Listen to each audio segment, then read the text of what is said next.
Hi guys, Kristen Comstock here with the Now What podcast, and we are continuing our conversation from our first conversation with Tammy Stewart, and we are talking about boundaries. We are. So if you go back and watch part 1, we kind of do an overview on what boundaries are, healthy boundaries, unhealthy boundaries. But today, even more exciting, we're going to be diving into how that affects specific relationships. And I think there's nothing better than just getting right to it. I think so. Let's unpack. Let's talk about boundaries in marriage. And this will be a good one. So how about we just talk about in general? Because it can be weird to say, like, I'm going to have a boundary with, like, a lot of times how I hear that is against my partner, which it's not. But tell me, boundaries with your partner, like, what does that look like? Well, first of all, you have to think about the intention, right? And we talked about that in our first podcast, which was referring to unhealthy boundaries. So we want to make sure that we're not trying to manipulate or use them as a crutch, right? So we really have to think about the intentions, and we have to think about where we want this relationship to go. We also have to think about what has God said about marriage, right? So for example, I might set a boundary with my husband in the way he speaks to me. Yes, I submit to my husband's authority. It's his God-given authority. However, that doesn't mean that I'm a doormat and have to allow him and my husband does not do this. But I don't want to start. No, your husband's sweet. And y'all have been married for how long? 36 years. 36 years. Yes. So. And we've worked at it. 36 years doesn't just happen. And we have had to set boundaries in how we speak to each other. Like, if you're going to speak to me in that way, then we need to stop this conversation, right?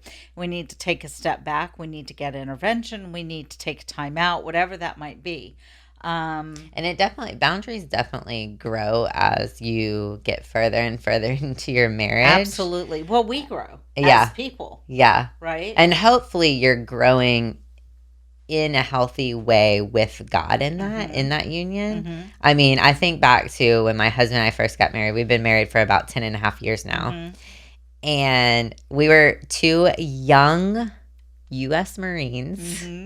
Imagine that in boundaries. Okay. It got a little cray-cray sometimes. I bet it did. So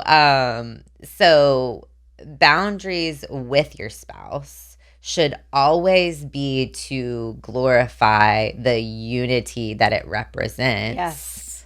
And should always include God. Yes. That's what I see as having boundaries within your partner. And you know what? Sometimes you need a break, and that's okay. And okay, I'm not saying break like hall pass break, okay? No. That's not what I'm saying. No. I'm saying sometimes I am going to serve my husband so much better when I go get my nails done. And I know that sounds so silly and so like surface level, but just the ability to go somewhere, not have to think about the businesses that I own or my responsibilities or whatever, and I can just have a few minutes self-care to myself. And when I come back, just being in such a better mood and headspace and really more of a servant attitude. And it's the same thing, although my husband's not like, I'm going to the spa. But you know, get his nails done. No, I can't convince him to do that. I could barely convince him to go get a massage with me. So, but you know, for him, it's working out or he's an introvert or tends to err on the side of being an introvert. So the way that he gets refilled is by having time to think. And he's a deep thinker. You know this because you know him. He's a very deep thinker, intellectual. Whereas me, I'm like, I don't know what you're talking about, but you lost me at like 10 minutes ago. In the beginning. Yeah. But that's how he gets re-energized. And ultimately, when he has the time to do that, he's there to serve me way better as being his wife. So what do you think about that? What works for you and I love Daryl? that you brought that up because my husband and I are very different in how we regenerate, right? Oh, that's a good word. I like that. Yeah. I need space for myself. I've always been that way. I've raised at least one child that is that way as well. And for people that are very different, which is my husband, he doesn't really do alone well. He wants me with him. He wants me engaged with him. And I'm saying, and is I that need to go read. Is that re-energizing to him, having that like quality time? Absolutely. Okay. Absolutely. But it's important for me to meet him there because he needs that from me. Right. But it's also important for him to respect my personality and my needs, which might be, I just need to go read a book. I need to sit outside. Get quiet time. Quiet time. I need to be with my friends. I need to go to dinner with my girlfriends and do a heart check-in. Yeah. And it doesn't mean I don't want to be with him. Right. It just means I get different things out of those different events or experiences. And like you said, I then come back and I am a better version of myself and I am more equipped to meet his needs and to be there for him in the way that he finds valuable. And an unhealthy version of that, and I'm sure you probably could see this in counseling, is what? Well, and I've done this. I did this for quite a few years and it led to some unhealthy patterns in our marriage. I denied what God had created in me as part of my personality and my needs. And I worked overtime to try to be everything that my husband wanted me to be, while not taking that time to regenerate and to feed myself, right? Or to be fed by God. And so what that led to ultimately were resentments, right? But that resentment really wasn't fair because I was resenting my husband for something that ultimately I was responsible for. Right. And I had to get honest with myself about that. And then I had to get honest with my husband about that. And of course, I had to ask his forgiveness as well. Because I was not always a kind person when I was in my feelings like that. Oh, for sure. And when you get so comfortable with someone, it's really easy to break boundaries too. Because you're comfortable with them. And it's sure. I mean, there have been times when I've spoken to my husband in a way that I wouldn't speak to another person like that. Right. And that's a boundary, even though you don't necessarily think of that as a boundary. No, it is a boundary because what happens is I take for granted the depth of our relationship instead of respecting the depth of our relationship, right? Taking it for granted means I just tread all over, lines in the sand, boundaries, somebody else's feelings even, in the way I speak, in the way I behave, and then have to go and apologize and try to make amends for that. But you can't take back words. Yeah. Even after the apology, they're still, they can wound. They can definitely have a sting for a long period of time. So keeping on the topic, and we're going to move into boundaries in a marriage, like against and separating from other people, but kind of while we're keeping it to just ourselves and our spouse. What about boundary with technology? Ooh. Yeah. I threw this one on you because we didn't talk about this before. We didn't talk about this. So important. Yeah. I'll just say I struggle with this for two reasons. One, my work lives and breathes on my phone. Right. So there's that. Right. And also I'm in a environment for work where people want what they want right now. Right. And if they don't get it right now, then they're not going to get it from you. Right. So, and I have other people I'm responsible for, their income. Yes. So there's that. Right. And then there's I'm so tired from the day that I just want to veg out and I don't really want to talk to my husband because, and I'm just being honest, because I'm toast, as I like to call it, and Pam will like this, I'm toasted and roasted. I'm literally have been put on the fire and I'm donezo. Right. So that has been, I think, we've gotten to a really good place and a good agreement now. Mm-hmm. But that hasn't been a major struggle in the past, because if I wasn't working, I was trying to decompress. Yes. Or in my case, escape. Yeah. Escape the feelings, escape, because I talk for a living, right? Right. Yeah. Or I listen for a living. Well, you listen to both. a lot of people's stuff. Right. So to come home and try to have those deep-seated conversations, I'm like, I don't know if I have the emotional to a husband capacity. that needs that. That's right. Yeah. And so funny, the two examples you brought up really encompass my husband and I.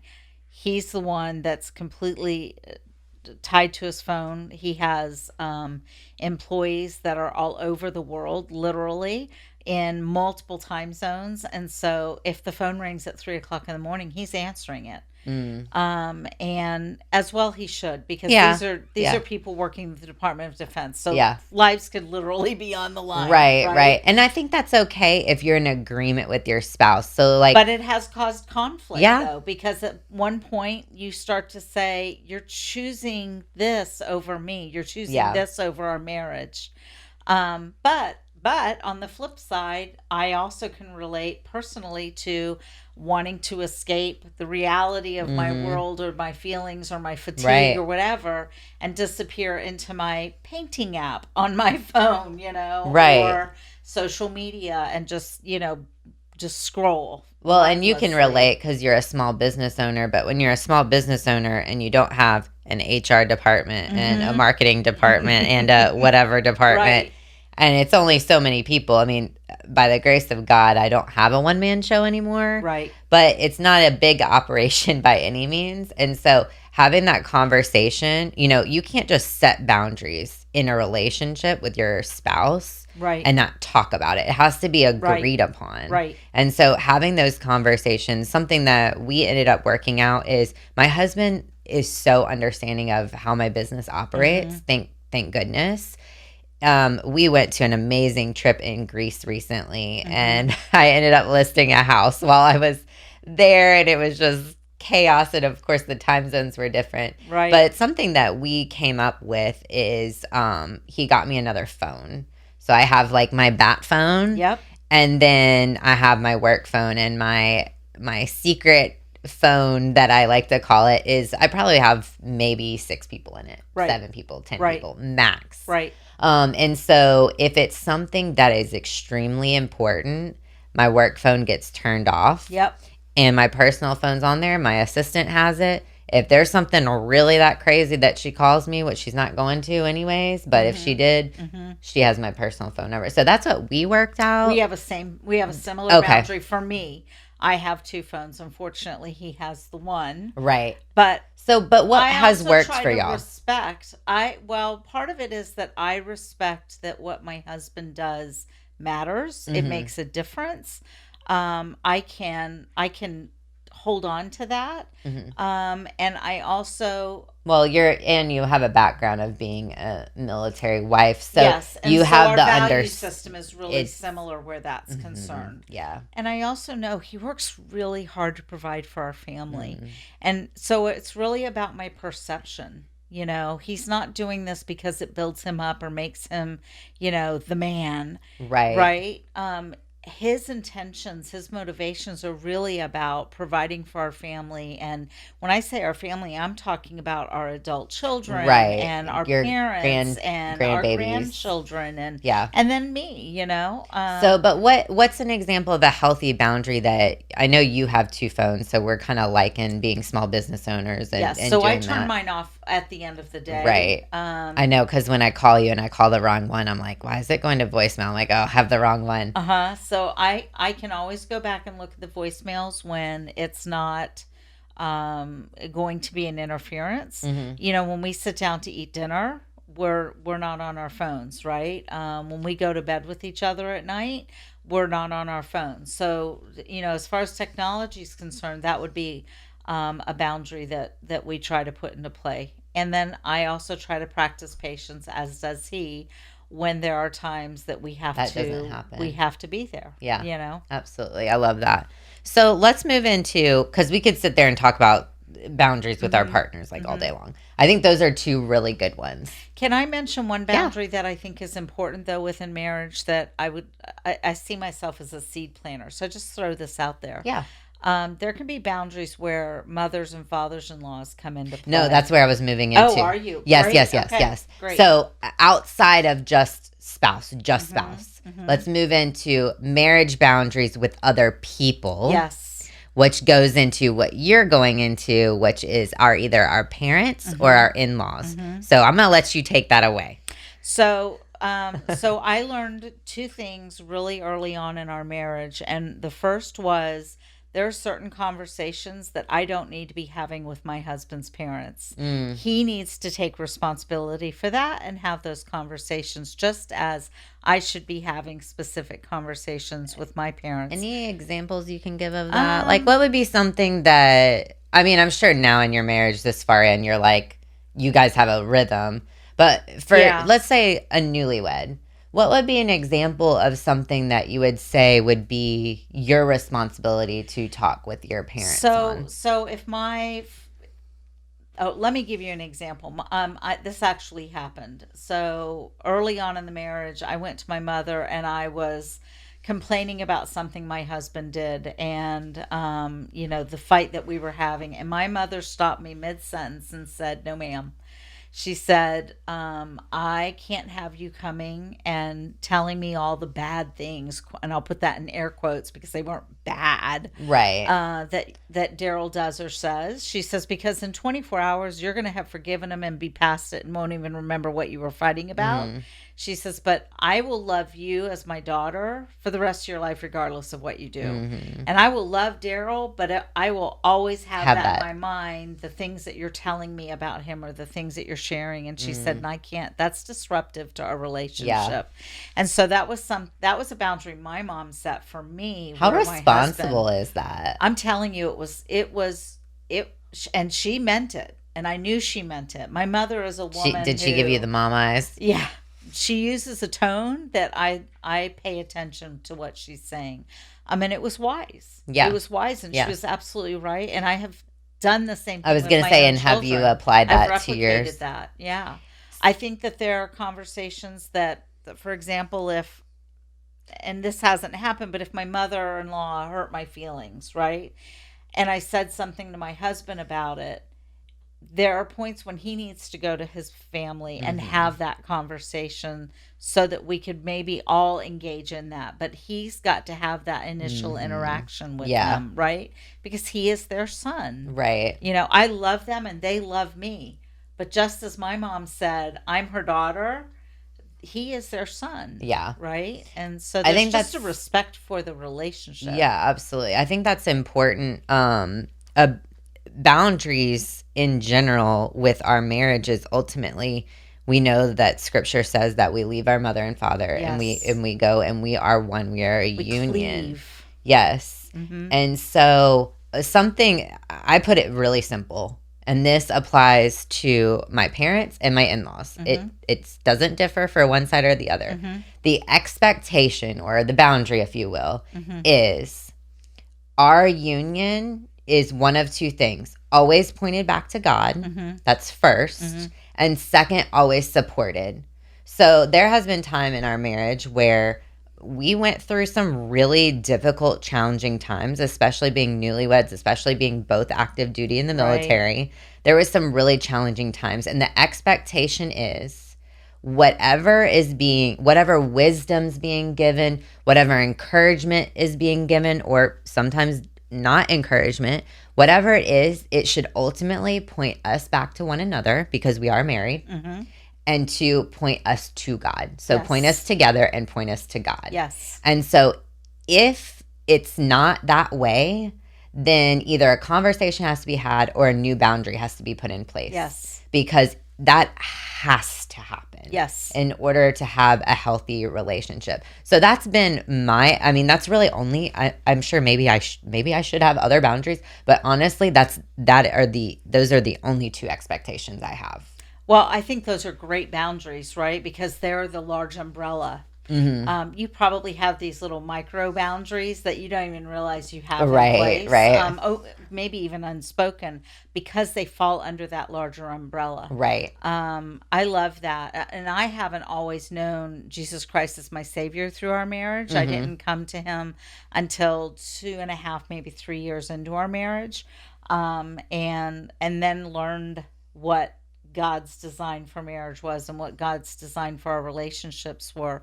But I will say, and I said this in a previous podcast with you, even before I knew God, God was always with me, right? And I will say that even that conversation that my mother had with me, which was she was pointing us back to unity, right? That was before Jesus, right? Yeah. I didn't understand it at the time for what it was, but I can look back now. And I can say that I have said to all of my daughters in love, because I have sons, so they've all married these amazing women, that in the beginning, even during the engagement, my message to them was, I want this to be successful. I want your marriage to flourish. I want to do whatever I can to support you, meaning my daughter-in-law, support you and my son in having an amazing marriage and family, right? And it can apply to any relationship too. I mean, we say our parents or our in-laws because a lot of times, not for everybody, a lot of times that's some of the closest, most involved relationships you'll have with your marriage. But it really can apply to any relationship that you have with girlfriends. If you know, if they're maybe they have a friend that's saying, you know what, you should leave him. Like, what are you doing with him? Why are you going through this? You have to look at that relationship, that friendship, and go, they're encouraging me to do something that God hasn't called me to do, right? God's called me to cleave together. Now, obviously, we're not talking about marriages that involve abuse, right? Physical, emotional abuse. We're talking about the run-of-the-mill marriage like we've had, right? Yes. And so, great point. It's not always, in-law I don't use in-law. I don't like that. It's got a negative connotation. That's why I refer to my daughters-in-law and my mother-in-law and my sister-in-law. I love that. I do love them. They're my bonus family. Right, that God brought into my life. I do have to have boundaries in place. They're just like I would with my own parents or my own siblings. Absolutely. And for those, I mean, you are so blessed that you have that. And not everybody has that with their parents. And some people have great relationships with their in-laws and not great relationships with their parents. And some people have great relationships with their parents and not with their in-laws. And some people are like you and they're blessed on both sides. Most of the time. We all have our struggles, but yeah. So before we move on to any other relationships, I'm going to throw a question out here. Okay. That we didn't talk about that I'd love to get your take on as a counselor. Put my thinking cap on. So I'm not answering this question. I'm asking you this question. Okay. Is talk to me about boundaries and what you think about people that are married that have opposite sex friendships, quote unquote, or relationships. Okay. Now, I have very strong opinions on this, but I want to hear what you have to say about it. So, a decision that my husband and I made in the very beginning of our relationship was that we would never put ourselves in a position that we would be with people of the opposite sex without each other in terms of being out in a social situation. Now, if I were to go with you to a church kind of thing and I saw a guy friend, and talk to him, that's not what I'm talking about. I'm talking about going to dinner with another guy, man, or being alone with them, or having them. I don't allow men to come into my home if I'm home alone. Yeah. And the reason is because it creates a vulnerability. We do have an enemy. Yep. Who wants to steal, kill, and destroy. And he definitely guns for marriages and families. Yep. And so he's going to use those opportunities to create strongholds. Yep. He's going to use those opportunities to create vulnerability. Yeah. Right? No, I love that. So we have created a really clear boundary in our marriage, and I encourage others to do the same. where you're not creating moments of vulnerability, Mm-hmm. where people can gossip. You're giving Right. people the opportunity to Right. go, she's spending an awful lot of time with Tom, Right. you know? Yeah, there's very few. We have a similar rule in a sense. There's Mm-hmm. very few people like Pam Mm-hmm. who has, taken Cody to surgery if I Mm-hmm. couldn't or something like that. Mm-hmm. But that list is very, very few.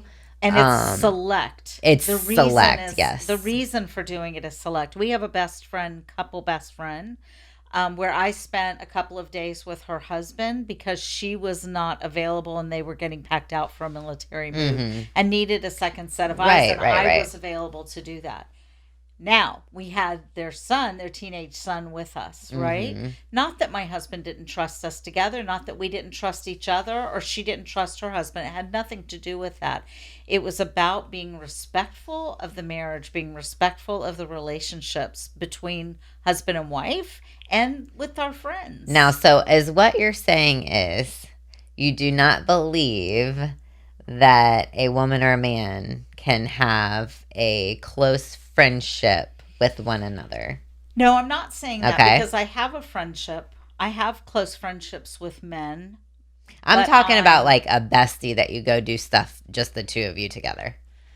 I'm pushing you a little You bit are here pushing me. because I don't- it's I a don't topic like that speaking- people I can't tell you how many women I've heard is like, oh well, he's my best guy friend, and just sometimes I think that there's a door that can be open that shouldn't be opened or shouldn't even be there in general. So here's what happens. And I don't like to speak in absolutes, so I'm never going to say sure. never, right? For sure. But here's what happens. Even within the context of a friendship, you end up sharing things intimately with that person when you should be sharing them with your spouse. And when you start sharing intimate things with another person, that door that you just talked about begins to open up. Yeah. And feelings can develop. Right. Again, you're creating a vulnerability. Mm-hmm. And so you just have to be very careful about that. And you have to be respectful. Ultimately, like you talked about in the beginning, the unity. You have to be protective. Mm-hmm. And there's a boundary. Be protective of the unity of your marriage. Mm-hmm. And if that means keeping those opposite sex friendships a little bit at a distance, creating a boundary for that, then so be it. Because what is your priority? Mm-hmm. What is your priority? Absolutely. Is it that guy friend or is it your husband? Right.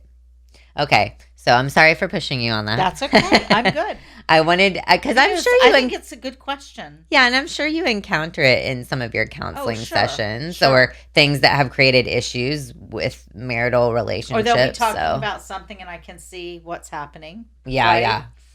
And have to So. speak to that. Okay, so let's quickly move on. We're going to touch on children and then we're going to move on to women to women relationships. So, children. Proverbs 22:6 says, "Train up a child in the way he should go, teaching him to seek God's wisdom and will for his abilities and talents. Even when he is old, he will not depart from it." So, talk to me about the goal of boundaries with children. Like, what's the goal? When we think about boundaries with our children, what's the goal? Well, ultimately, it's that verse, train up a child in the way he should go, right? We are teaching our children that this life is not meant to serve them, right? We have to think about what our job as parents are, and it's to prepare our children, it's to raise them in the word of the God, in the He is word the of God. God. He is the God. But, raise them in his word and in his, not hopefully directing them, pointing them towards salvation. But we also have to prepare our children to live in this world, right? And to be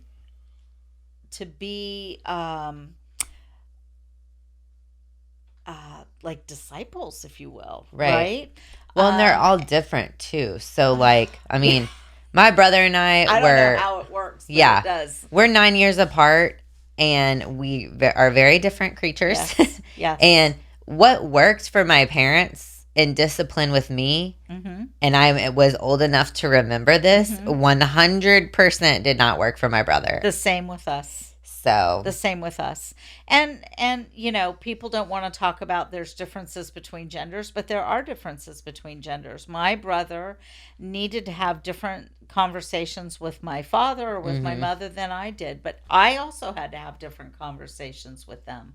And I think we don't want to raise a bunch of entitled children who become entitled adults, right, who operate from a place of entitlement. And setting some healthy boundaries with children and saying, listen, we put our kids to bed at 7:00 at night, and we did that for a very purposeful reason, and it was so that my husband and I, if we were going to go to bed at 9 or 9:30, we had 2 hours in which we could argue if we needed to argue, talk about bills, have sex, watch whatever TV, you needed to do. But it was time dedicated to our marriage. So we set a boundary with our kids in order to help protect our marriage. I know people whose kids stay up until 2:00 in the morning with them, sleep in their bed with them, and I'm going, where are you building and sustaining your marriage with that? I don't understand that. It doesn't work for me. Well, one thing, I have to give my parents like complete props. One thing that I really, I mean, there's a lot of things I respect about them. I have a great relationship with my parents, but one thing I really respect as my husband and I have, if you listen to some of the other podcasts I share, that we've had some miscarriages and we've gone through this journey of becoming parents. We are parents. Our children just aren't here. But of course, with that brings a lot of conversations. And something that I really, really respect that my parents did was they created great boundaries with us as children. And I don't think I really, I knew about it, but I didn't really, I guess, realize it till I was an adult. But looking back, there were 2 things I really respected. One, we did not enter their room unless we asked to. That was a sacred place for their union. Yes. And I wasn't not allowed to sleep with my parents. But if my dad went on a work trip, yay, I got to sleep with mom. Right. It was a treat. But I didn't even step foot in my parents' room. I mean, I couldn't just walk in. And that was taught at a young age with kindness, with gentleness. Yes. With love. Okay. I never felt like, freaked out about it. It just was something, it was a respect boundary that was created. The second thing was on Sunday afternoons, and my dad was a youth pastor for a long time, but on Sunday afternoons was quiet time. Nap time for my brother because he was way younger than me, but it was quiet time.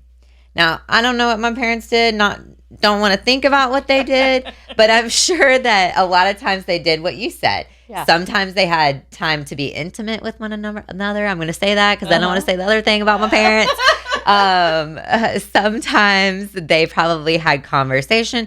They probably talked about us sometimes. You know what I mean? Like things that needed to happen, or things that we did that were funny during the day, or things or maybe they were irritated with us, or whatever. But it was quiet time. They would shut their door. We went in our room. My brother was so much younger than me. He usually always took a nap. But I was told I stay in my room and I don't come out until they come get me.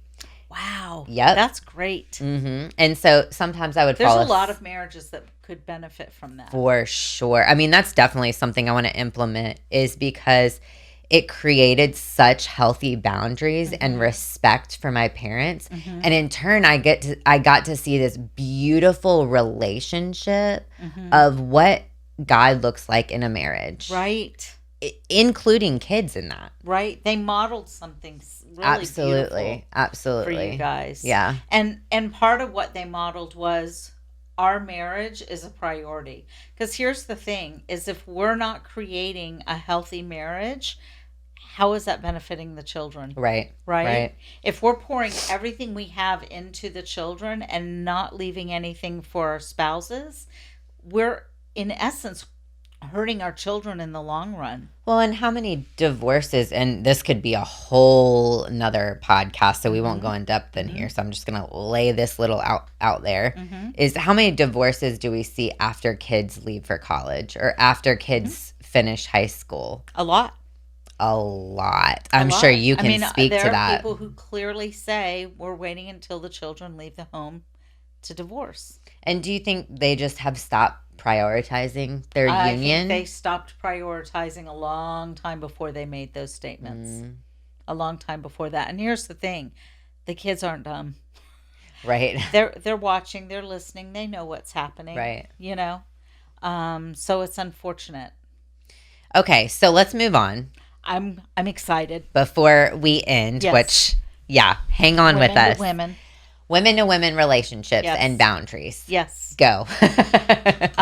Absolutely necessary if you want to have healthy relationships with women, because those relationships can get real squirrely real fast. Mm-hmm. If we don't have healthy relationships with women, it can keep us from having relationships at all. I was just going to say, let's start with the women that are like, well, I can't trust women, so I just don't have any friends that are women at all. Mm-hmm. Mm-hmm. I mean, there's a purpose to women relationships. Mm-hmm. There's a God-ordained purpose. Right.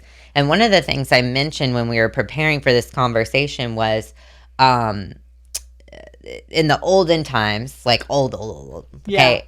Biblical times? Yes. If my husband was here, he would like have all the dates and everything. Yeah. Okay. I don't have that memorized. That's not us. Yes.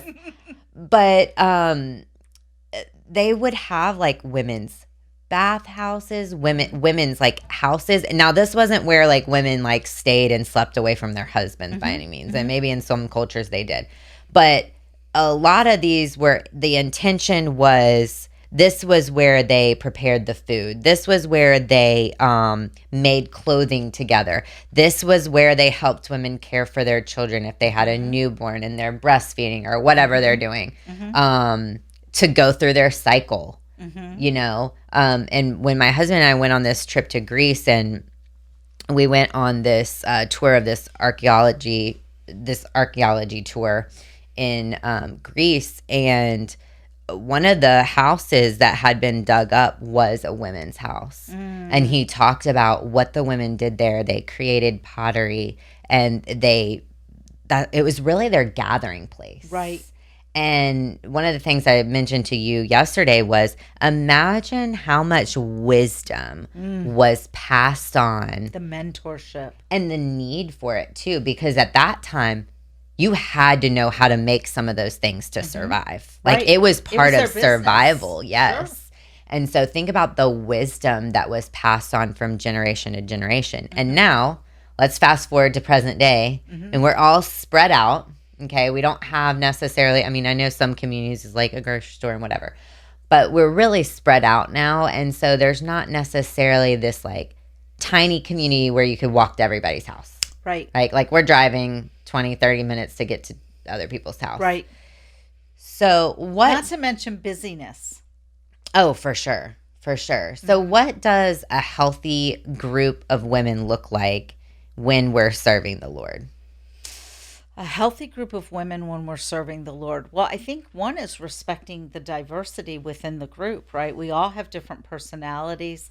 I'm thinking about a friend group that you and I are both a part of. The age range is from the 30s into the 50s, right? That's a pretty big stretch. For sure.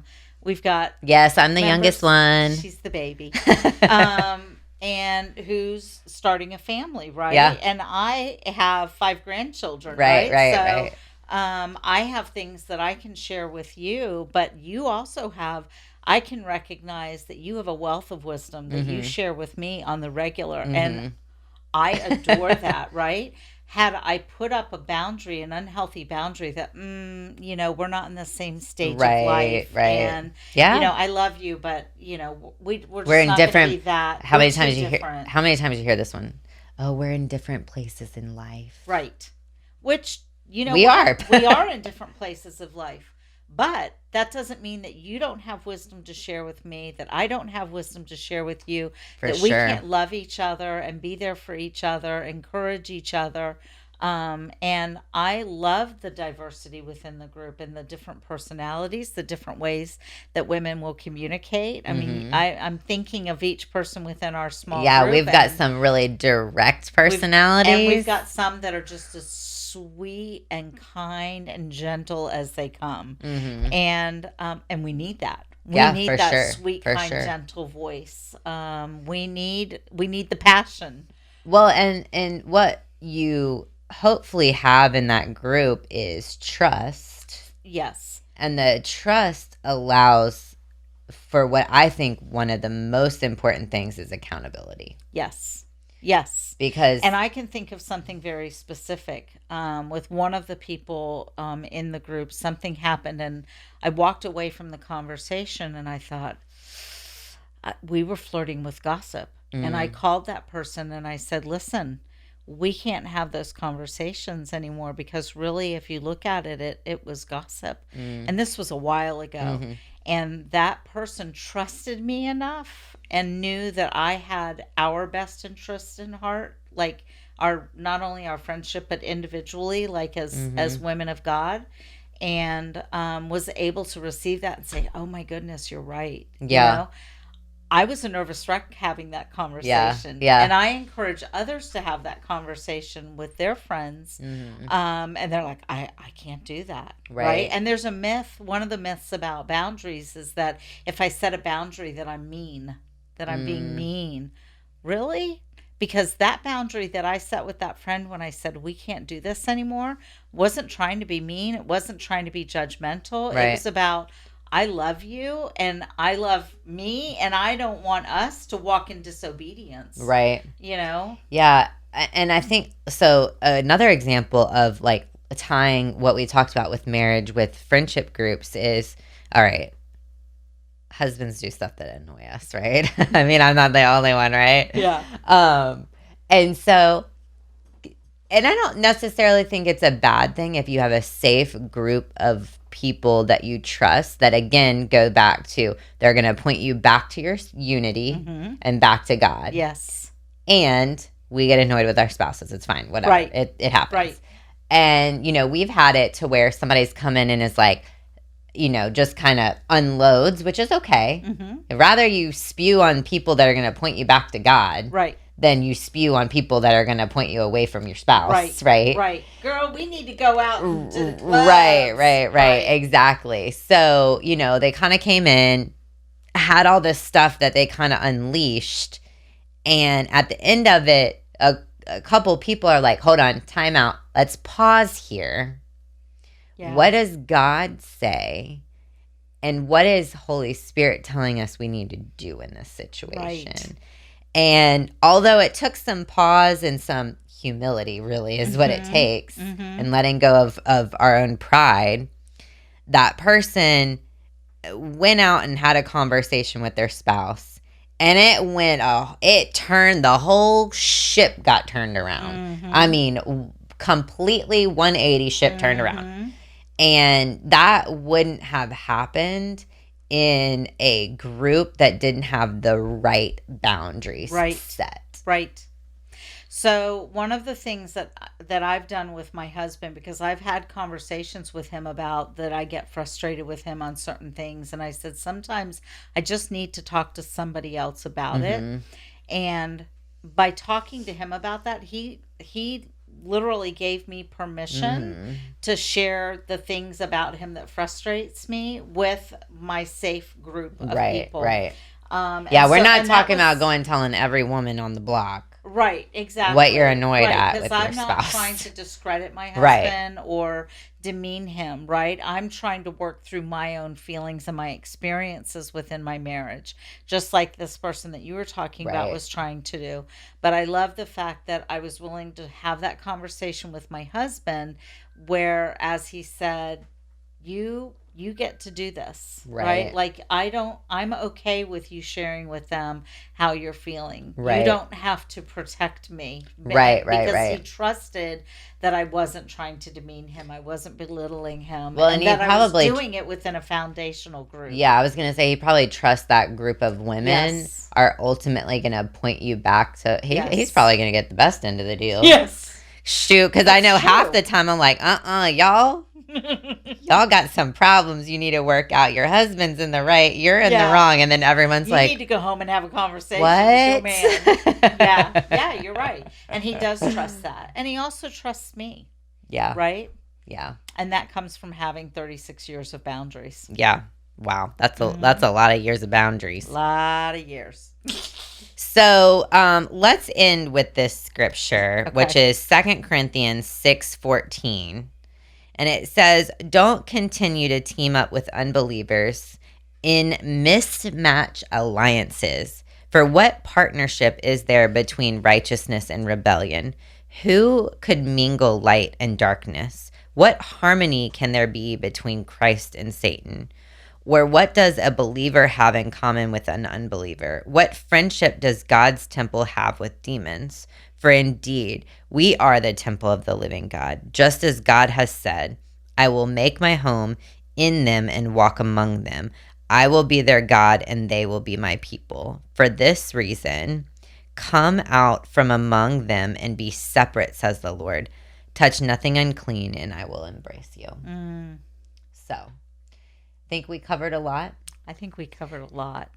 And I hope that the people that are listening to this can take it, meditate on it, pray about it, and then begin to apply some of these things. Yeah, and study more because, I mean, we really only touched just the surface of boundaries within all kinds of relationships. We're planting seeds.